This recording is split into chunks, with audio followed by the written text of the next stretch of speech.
Hey everyone, if you like the channel, please consider subscribing. It means a ton. Thanks so much. Enjoy the video. Let's make some pickles. You may not think of pickles as a spice, but it is a way to spice up your meals. This is the burdock that we foraged. You'll notice it's broken off at the end because I didn't get all of it out of the ground, and I wanted to show it to you like this because this is what often happens when you forage burdock root. The end will break off in the ground because it's a taproot and it's so deep that it's often hard to dig out the whole thing, and that's totally fine. So you don't have to kill yourself trying to get the whole thing out of the ground. So what we're gonna do is this, and if you're gonna store these for a little while, if you don't have time to process them right away, you wanna make sure to take these leaves off before you store them, because the leaves are going to take energy from the root and it's not going to be as vitality packed. It's going to lose some of that energy. So we want to keep as much of that energy as we can. Now you'll notice that this is very dirty. It's got a lot of dried mud on it. So you could do this under the faucet. You could do it under a hose, or you could do it in a bowl. So I'm going to do it in a bowl today so that you can see how to do it. And I'm going to simply use this brush, which is a vegetable brush, and it will help me to get all of this dried mud off of here. It always takes longer than you think to clean these roots, but it's totally worth it. It looks like a completely different root afterwards. But we don't have to worry again about getting it perfect, because the soil is actually good for us. So it's got good microorganisms in it that are good for our gut. So progress, not perfection. And then once it's clean, you can give it a little rinse if you want. And then we're gonna chop this up for our pickles. And like I said, this is burdock, but we can add other roots in here as well. So some of my favorites that I have in the Herbal Handbook for Homesteaders, I have a recipe for this, and I like to add in other roots like Jerusalem artichoke and dandelion and chicory. And all of those are great for our liver, and they all have prebiotics in them that feed the probiotics in our gut. So even better for our gut. Now it's time to make our pickles. So we want to make sure to cut off the top where your leaves were attached to the burdock. It has this kind of funky part and it doesn't look very good. And it's kind of hard and fibrous, so it would probably be hard to extract anything out of that.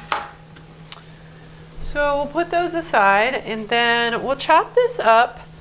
I'm gonna chop it into little stalks, kind of like French fries. I feel like I read something about somebody making burdock French fries once. You should try that. Let me know how that goes. And you can, it's up to you. If your burdock roots are pretty large, pretty big around, then you probably want to peel the skin off of your roots, because it's going to be pretty thick and pretty hard, and it's not going to taste very good. My root is not that huge, so I'm going to leave them.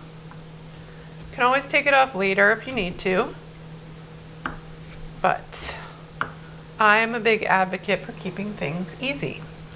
I like to say it's about harvesting the lowest hanging fruit, literally. So you figure that out for yourself. What is the easiest way for you to go? We don't need to make things hard, right? Now we take our handy dandy jar and we can put our burdock stalks in there, kind of like carrot sticks. And then we're going to cover them with our vinegar. I like apple cider vinegar personally. I like the taste that it gives it, and it's just really inexpensive and easy to get, and sometimes I make my own. So I'm going to fill that to make sure that these burdock sticks are covered.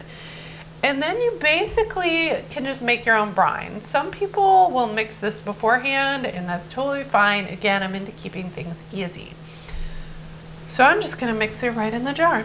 I'm going to take some of my bee balm salt. I know you're probably like, why does she put this in everything? Because it's so good. I really do eat it like all day long. Maybe not all day, but a lot of the day. So I'm going to give it a good pinch of that, up to you again how much salt you like. And I'm going to put some peppercorns in here too for flavor. If you want and you have a mortar and pestle, you could just lightly grind those just a little bit.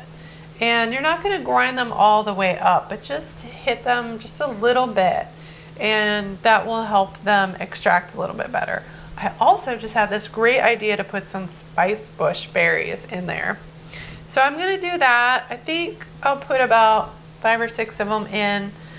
But I also have some ground spice bush berries, so those will extract easier. So I'm going to put a pinch of that in there too. We don't need very much. Maybe a couple little pinches. And then I thought it would also be fun to take some of our bay leaves and just crush them gently and put some of those in there too. I can't wait to taste this. It's gonna be so good. Another thing you could add in here or to other spices would be juniper berries. They're really nice.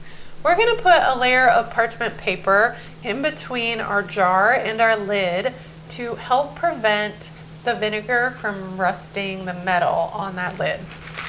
So I'm just gonna cut a piece. If you're lucky, you have little teeth on the top of your parchment paper box. And we're gonna definitely make it bigger than the mouth of the jar. And then just bend it over to cover and put your lid on. Once your lid is on, you can give it a little shake. And you can do that once a day if you remember. And label it with your ingredients and the date. Then let this sit for a week or more. And whenever you're ready, you can take these out and eat them. I would probably put these in the refrigerator. I don't really think that you have to, but it is a fresh pickle. So just to be careful, put them in the refrigerator and make what we call a refrigerator pickle. And then they can stay in there for a long time and they'll stay good. And you can also reuse your brine. That's a little homesteading tip or trick for you. So after you eat all these, you could refill it with whatever you want. Cucumbers, carrots, or more wild roots. Roots that have inulin in them, which is that prebiotic which feeds the probiotic. So the burdock, the chicory, the dandelion, and the Jerusalem artichoke. We want to be careful and just consume small quantities. So just like you would with a regular pickle, you might want to start off with just eating one of these at a time. And they're great for you, but they can cause a detox effect pretty quickly and it can be uncomfortable.